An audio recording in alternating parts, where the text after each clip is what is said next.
11 Best Landscaping Shrubs.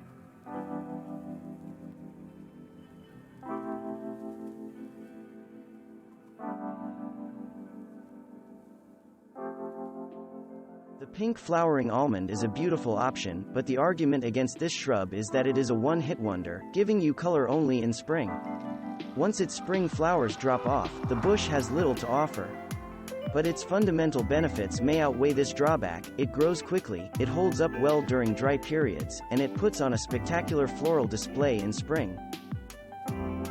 If you'd prefer a shrub that flowers more regularly, consider the red azalea bush known as the Stewartstonian.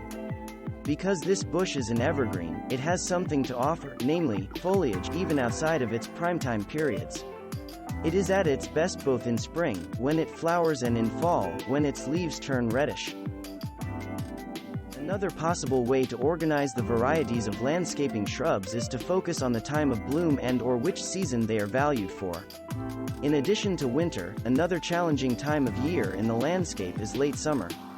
Why? Because it is an in-between season. That is, most of the flowering shrubs are already finished blooming, yet it is too early for the autumn colors displayed by the top shrubs for fall foliage. You need something in late summer to bridge the gap. Two of your best choices actually belong to the same genus, despite being very different-looking plants. The North Pole Arborvitae is both drought-tolerant and fast-growing, which adds to its appeal. This is a tough, evergreen shrub that holds up well to road salt and dry conditions. It is not even especially bothered by poor soil.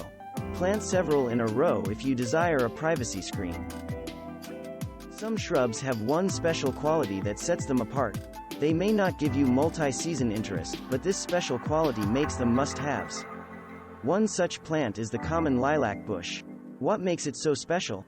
The smell given off by its blooms is the closest thing to a superpower that you will find in the plant world. If fragrant flowers are not enough to convince you to grow a bush that offers nothing outside of spring, here is another selling point for the plant: the flowers that it puts out in spring are pleasing to the eye, as well. Oakleaf Hydrangea may be the ultimate four-season shrub.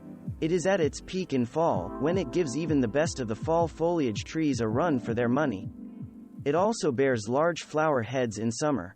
Even during the winter and spring, it is not without interest, due to its attractive peeling bark. There are all sorts of ways to categorize the different varieties of shrubs. The most basic groupings are: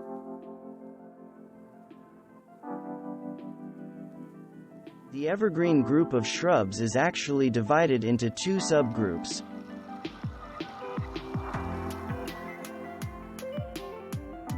Classifying shrubs as deciduous or evergreen is not the only way to group them. Another characterization is based on what conditions the plants need, sun or shade. A standout shrub for a sunny spot is the Doublefile Viburnum. Its name says it all: the flowers line up in two rows along the branches. The resulting look is not only unusual, it's also quite showy. There are also shrubs meant to be grown in shady areas. One of the best is mountain laurel. Mountain laurel is another of the broadleaf evergreens, like rhododendrons and some kinds of azaleas.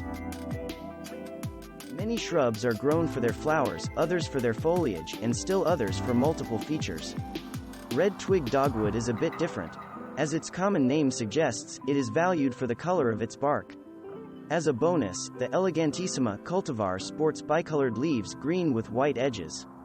This shrub has the most to contribute to the landscape in late winter, when its bark color is at its brightest, and when most other plants in the landscape are lacking in color. Thanks for watching. Subscribe for more interesting videos. And please hit the like button for the YouTube algorithm.